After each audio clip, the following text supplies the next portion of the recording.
Berbiji kecil namun mempunyai sejuta manfaat. Ya, apalagi kalau bukan kedelai.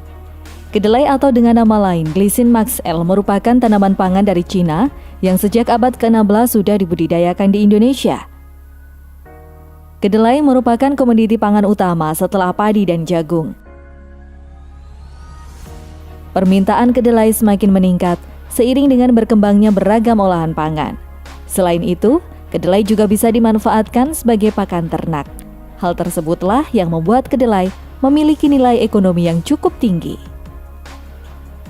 Kacang kedelai termasuk salah satu polong-polongan yang kaya kandungan nutrisi yang baik bagi tubuh. Oleh karenanya, saat ini kedelai dimanfaatkan sebagai sumber utama protein nabati bagi masyarakat. Kedelai menjadi salah satu tanaman pangan yang ditargetkan swasembada oleh pemerintah. Namun untuk saat ini, produksi dalam negeri belum mencukupi permintaan pasar. Untuk mendorong produktivitas, pemerintah melakukan berbagai upaya inovasi teknologi, seperti pengembangan varietas unggul.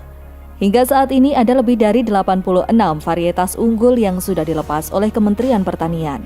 Dan yang cukup populer di kalangan petani adalah varietas jenis Anjas Moro, Grobogan, Agromulyo, Baluran, dan Wilis. Menurut data BPS, ada 5 provinsi yang menjadi sentra kedelai di Indonesia, yaitu Jawa Timur, Jawa Barat, Jawa Tengah, Nusa Tenggara Barat, dan Lampung. Rata-rata produktivitas kedelai nasional masih di angka 1,5 ton per hektarnya. Sejalan dengan hal itu, untuk mengoptimalkan pendapatan usaha tani kedelai, diperlukan proses produksi melalui pendekatan pengelolaan tanaman terpadu atau PTT. PTT menjadi upaya meningkatkan produksi dan pendapatan petani melalui penerapan berbagai teknologi secara partisipatif bersama petani. Dibandingkan dengan penanaman cara tradisional, PTT mampu meningkatkan produktivitas kedelai hingga 20-30%.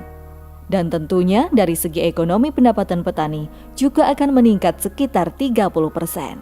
Pengertian PTT itu sendiri adalah pendekatan teknologi secara inovatif dan dinamis dalam upaya untuk meningkatkan produksi dan pendapatan petani melalui penerapan berbagai komponen teknologi secara partisipatif bersama petani. Salah satu daerah yang telah menerapkan budidaya kedelai dengan sistem PTT adalah Grobogan, Jawa Tengah. Terbukti dengan sistem PTT, produktivitas kedelainya mampu melebihi rata-rata produktivitas kedelai nasional. Untuk produktivitas, utamanya di kelompok kami, Margosodo adalah kita rata-rata adalah 2 ton 2 kintal. Kalau kita realnya adalah bisa per hektar sampai 3 ton. Dalam penerapan pengelolaan tanaman terpadu agar berjalan maksimal, petani harus memperhatikan berbagai hal, mulai dari pemilihan varietas unggul hingga pengolahan hasil panen. Pemilihan varietas sendiri merupakan teknologi utama untuk menggenjot produksi kedelai dan pendapatan petani. Varietas itu kan memang sudah mempunyai ciri tertentu, ada deskripsinya. Biasanya secara umum sifat unggul itu dicirikan 2. Yang pertama, umurnya lebih pendek karena menyangkut kebutuhan air. Dengan umur yang pendek diharapkan produksinya sama dengan varietas yang sebelumnya, atau produktivitasnya lebih tinggi. Itu secara umum. Dalam pemilihan varietas, para petani perlu menyesuaikan dengan agroekosistem dan permintaan penggunanya, seperti ukuran biji, umur, atau kegunaan. Lihat penjelasan ini sebagai panduan penggunaan varietas kedelai.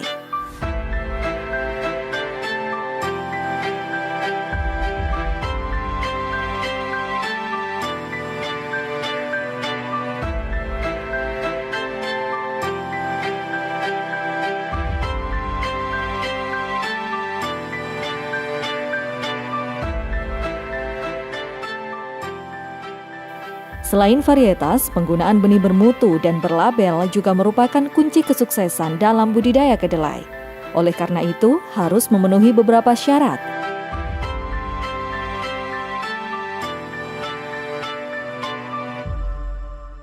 Serta benih harus bersih, tidak tercampur biji tanaman lain atau rerumputan. Benih yang berkualitas itu kan daripada di pasar harganya murah, dari keuntungan lebih baik benih yang bermutu, Pak, gitu. Kalau di pasar katakan kita tanam bisa tumbuh, tapi panennya belum bisa menutup benih yang bermutu itu, Pak. Kalau kita tanam acak, benih yang enggak yang bermutu, itu bisa 1 kintal lebih perbedaan. Itu petani kan sudah merasa rugi, katakan 500.000. Budidaya kedelai dimulai dengan penyiapan lahan. Untuk lahan sawah dan lahan kering, memerlukan penyiapan lahan yang berbeda. Pada lahan sawah bekas pertanaman padi, tanah tidak perlu diolah. Jerami hanya perlu dipotong pendek, sekitar 5 hingga 10 cm dari permukaan tanah. Kemudian dibuat saluran drainase dengan interval 4 hingga 5 meter dan kedalaman 30 cm. Pembuatan drainase perlu disiapkan untuk mengontrol pasokan air. Kemudian pada lahan kering, tanah diolah hingga gembur dengan 2 kali bajak dan 1 kali garu. Untuk meningkatkan pH dan hara tanah pada lahan kering masam, perlu dilakukan pengapuran menggunakan dolomit atau kalsit. Pengapuran dilakukan 2 minggu sebelum tanam dengan cara disebar atau diaduk saat pengolahan tanah. Dan takaran yang dianjurkan yaitu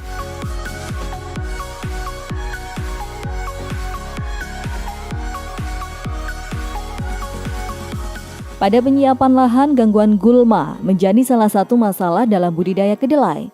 Lakukan penyiangan gulma dengan cara dicangkul atau disemprotkan herbisida 1 minggu sebelum tanam. Pada lahan yang baru pertama kali tanam kedelai, sebelum benih ditanam perlu dicampur dengan bibit bakteri Rhizobium. Biji kedelai yang sudah basah dicampur Rhizobium, kemudian dikeringkan dengan cara diangin-anginkan dan harus segera ditanam. Selain penyiapan lahan, pengelolaan terhadap tanaman juga harus diperhatikan. Populasi dan kerapatan tanaman akan tergantung pada varietas, kesuburan lahan, dan musim tanam.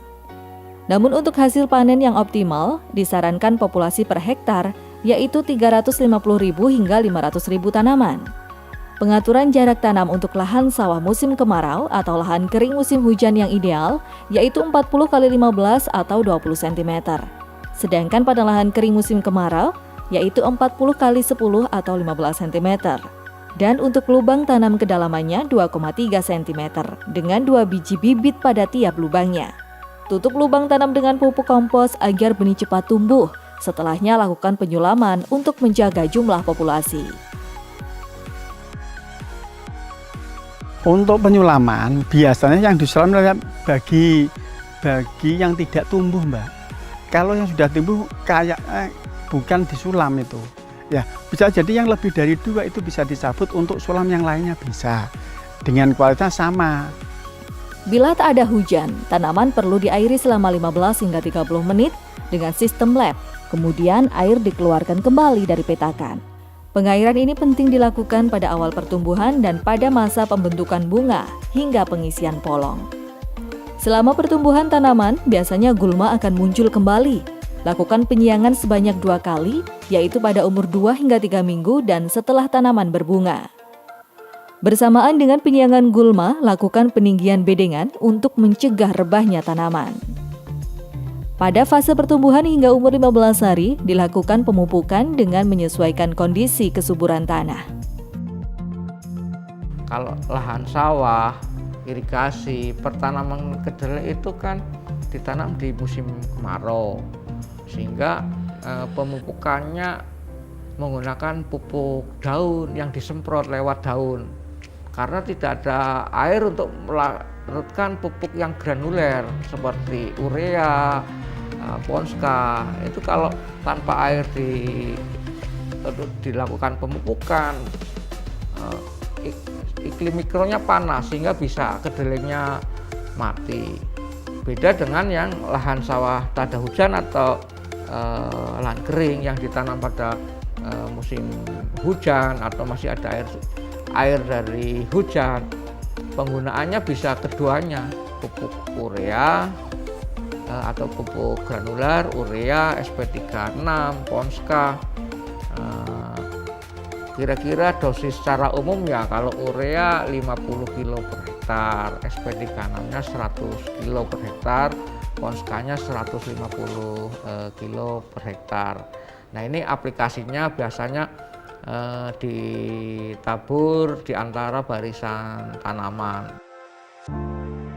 Pemanenan tanaman kedelai dapat dilakukan ketika berumur 75 hingga 100 hari sejak masa tanam, atau ketika daun dan polong kedelai telah menguning dan mulai rontok.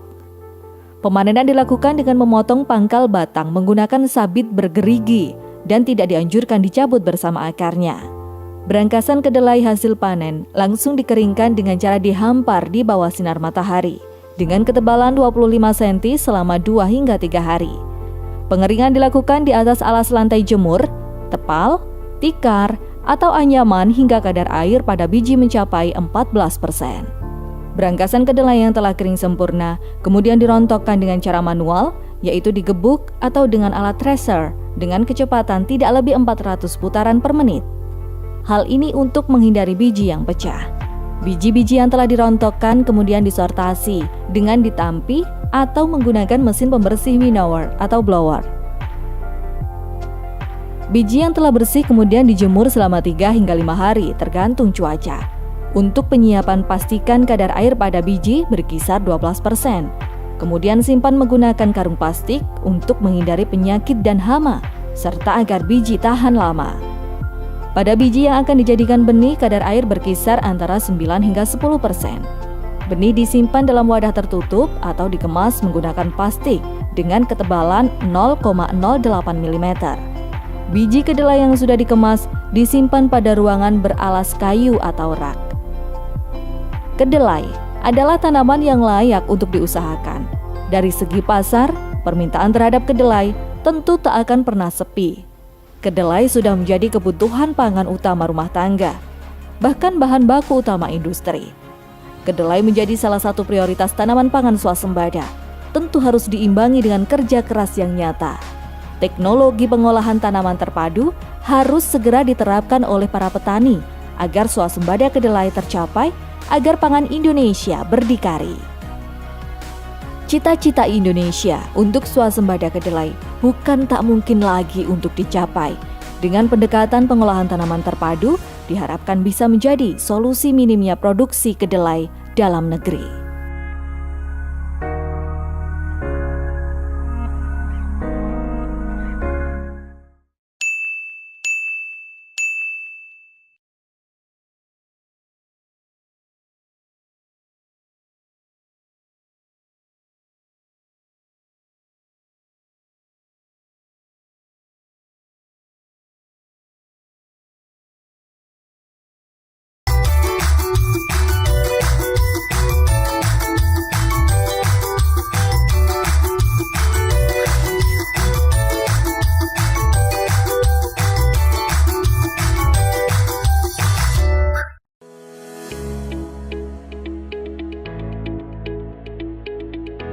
Kita bisa mengolahnya berbagai produk olahan cabai. Jadi kita alternatifnya bisa disimpan secara segar atau diolah.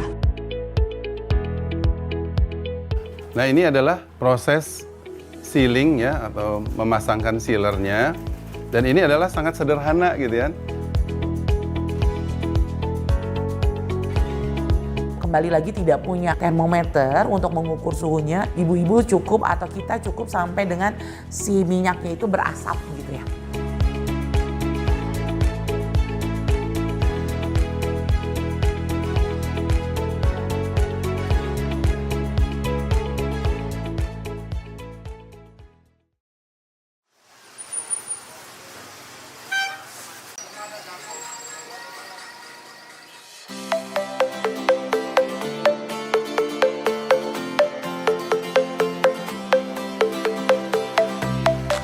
Siapa yang tidak mengenal tanaman satu ini?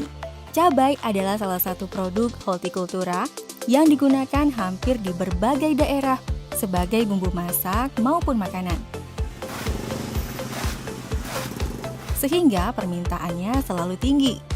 Hal ini menjadi salah satu faktor yang mempengaruhi terjadinya fluktuasi harga cabai dan dapat mempengaruhi perekonomian. Cabai sendiri memiliki banyak manfaat, seperti sebagai sumber utama kapsaisin yang dapat berfungsi sebagai pengurang rasa sakit dan meningkatkan pembakaran lemak. Cabai juga kaya akan vitamin A, B6, C, dan asam folat, sehingga baik untuk menjaga kesehatan tubuh. Cabai juga mengandung antioksidan yang mendukung sistem imun dan memiliki sifat antivirus, serta dapat menurunkan risiko-risiko penyakit seperti serangan jantung, alergi, infeksi, kelelahan kronis, dan gejala gangguan autoimun. Sayangnya, cabai bukanlah bahan yang mudah untuk disimpan. Cabai adalah produk yang mudah rusak, sehingga umur simpan rendah. Dengan demikian, masyarakat dituntut untuk mencari cara agar dapat memperpanjang umur simpan cabai.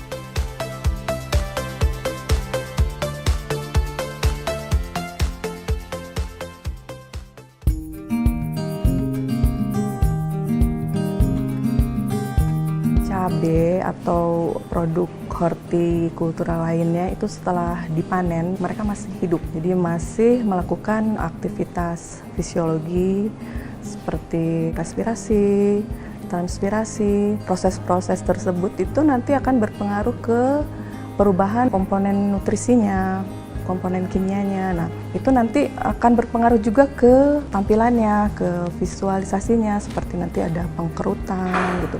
Terus selain itu juga nanti ada kebusukan. Hal-hal tersebut itu mengindikasikan sudah terjadi perubahan atau penurunan mutu, dan itu terjadi cepat. Nah, itulah mengapa cabai itu cepat rusak, umur simpannya rendah. Jadi karena dia kalau secara segar dia masih hidup, masih melakukan aktivitas fisiologi seperti itu.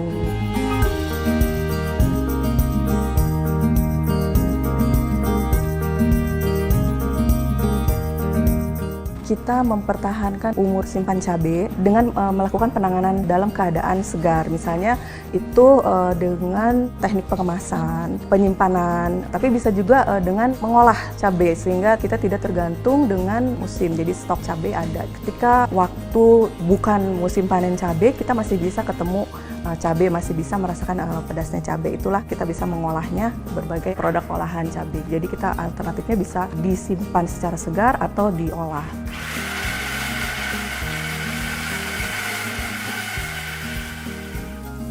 Sebelum melakukan proses pengolahan, pastikan mengetahui jenis bahan yang digunakan, serta pilihlah produk yang menggunakan alat yang terjangkau dan sesuai anggaran. Pertama, ketersediaan bahan baku pastinya ya. Yang kedua adalah modal dari si calon produsen pengolah cabai tadi gitu kan. Ketiga, mungkin kita harus lihat juga pasarnya dari produk yang mau kita pilih itu. Pasar saat ini memerlukan cabai dalam bentuk olahan bumbu seperti sambal, atau enggak produk seperti misalnya bubuk cabai atau cabai kering yang bisa diolah lebih lanjut lagi nanti jadi bumbu. Atau mungkin pasar lebih menginginkan produk-produk lain yang baru gitu, misalnya untuk kudapan gitu kan, bisa aja cabai dibikin kayak permen kayak gitu, atau mungkin cookies yang ditambahkan dengan cabai juga kan bisa. Pokoknya produk-produk yang kekinian seperti itu. Terkait dengan modal tadi juga mungkin kemampuan si calon pengolah tadi untuk mengadakan peralatan untuk mengolah cabainya tersebut gitu ya. Tentunya berpengaruh juga nanti ke volume produk yang dia hasilkan gitu kan. Misalnya si calon pengolah ini hanya bisa bermodalkan barang-barang atau alat-alat yang sederhana, misalnya dalam skala rumah tangga. Itu kan kita bisa pilih olahan-olahan yang lebih sederhana, misalnya seperti sambal kayak gitu kan, sambal cabai, terus pasta cabai. Jadi yang memang peralatannya mudah diperoleh di tingkat rumah tangga seperti itu. Dengan berbagai alternatif pengawetan dan pengolahan cabai, ada cara dalam proses pengolahan cabai, yaitu pengemasan kombinasi, penyimpanan pada suhu dingin, pelapisan, pengeringan, pengolahan, pembekuan, dan pengasaman. Dengan alternatif tersebut, cabai dapat diolah menjadi produk-produk seperti pasta cabai, saus dan sambal, cabai kering, bubuk cabai, minyak cabai, cabai blok, abon cabai, acar cabai, manisan cabai, dan permen cabai. Namun tidak menutup kemungkinan untuk dijadikan bahan olahan lainnya. Dari beberapa produk tersebut, abon cabai dan minyak cabai merupakan olahan yang paling banyak digemari. Dengan peralatan minim dan hanya membutuhkan modal yang relatif sedikit, kedua produk ini dapat dibuat dengan mudah. Abon cabai ini gampang banget sih. Semua orang bisa bikin, alatnya juga murah, bahannya murah. Kalau cabai fluktuatif ya. Tapi pada waktu murah kita bisa buat, bisa bikin banyak dan bisa kita simpan. Pertama ini cabai itu kita sortir biasanya gitu ya. Kita buang tangkainya, kemudian dicuci. Nah setelah dicuci ini kita kukus sebentar, hanya 5-10 menit saja gitu kan, dikukus, di blanching namanya itu. Gunanya buat apa? Supaya warnanya itu masih merah bagus gitu kan. Dan juga efeknya itu lebih cepat dikeringkannya. Dibandingkan kalau langsung kita jemur, kalau kita kukus dulu dia lebih cepat. Nah setelah dikukus kemudian baru kita jemur. Nah menjemur juga kita bisa ditaruh di niru gitu kan, dinampah. Nah setelah kering nanti di open lagi. Kenapa di open gitu ya? Karena di open itu pertama untuk sterilisasi gitu kan, membunuh bakteri-bakterinya yang kalau ada gitu kan. Kemudian juga dia lebih kriuk, sehingga kalau kriuk itu begitu di blender itu mudah menjadi tepung gitu kan. Mesinnya palingan blender apapun ya, merek apapun itu udah bisa gitu ya blendernya itu.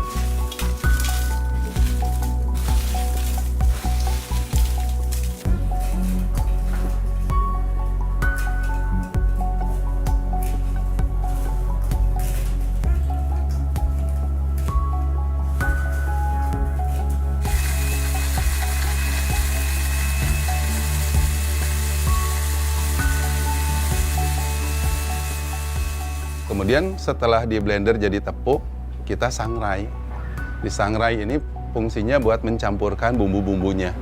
Jadi kita tambahkan gula, garam gitu kan. Setelah tercampur, baru kita bisa tambahkan bawang gitu kan. Atau kita tambahkan teri yang sudah digoreng, kita tambahkan rebon misalnya gitu kan. Setelah itu kita kemas. Kita kemas ke dalam botol, kita kasih stiker, kemudian kita seal. Nah ini adalah proses sealing ya, atau memasangkan sealernya, dan ini adalah sangat sederhana gitu kan. Terima kasih kepada BB Pasca Panen yang sudah mengajarkan kita gitu kan. Jadi ini hanya pakai uap air panas, pakai ceret. Nah kita lihat, kemudian diletakkan di depan uap panasnya, maka plastik sering ini langsung menciut gitu ya.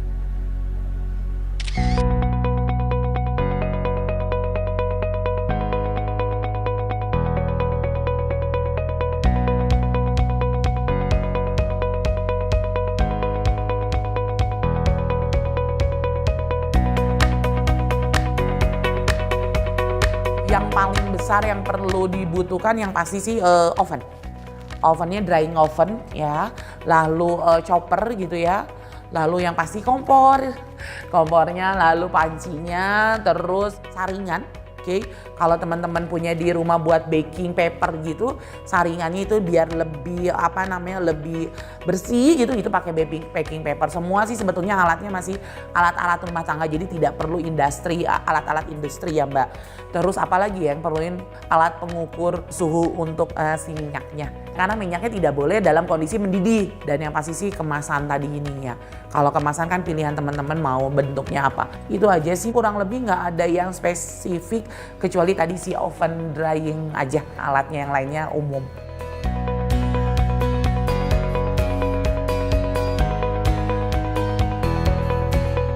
Bahannya cuma ini aja.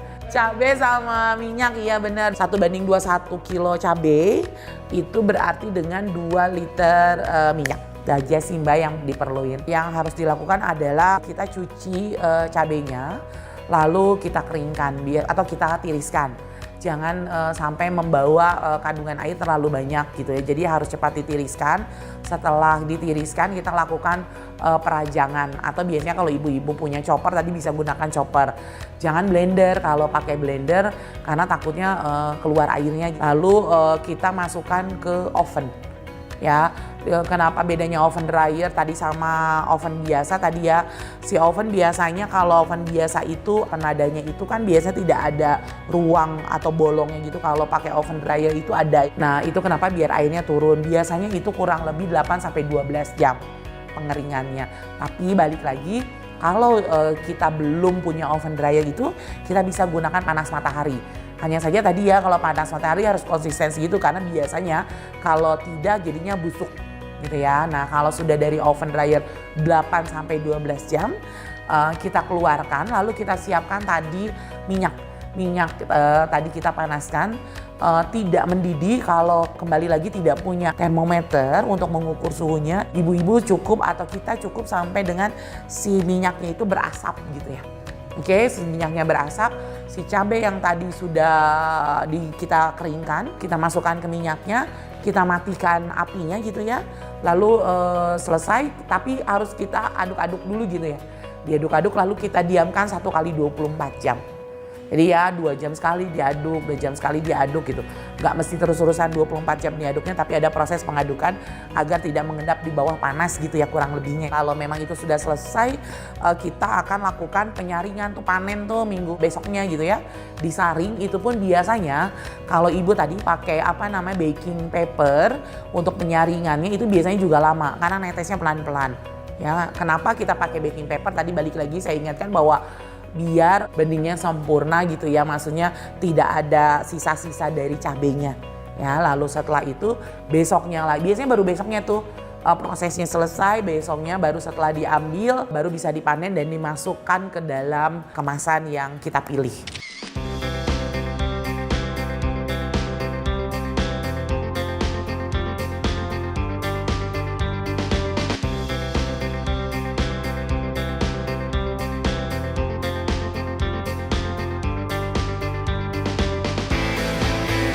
Pengolahan cabai terbukti telah memperpanjang umur simpan cabai, serta menghasilkan keuntungan, baik dari segi konsumsi maupun ekonomi.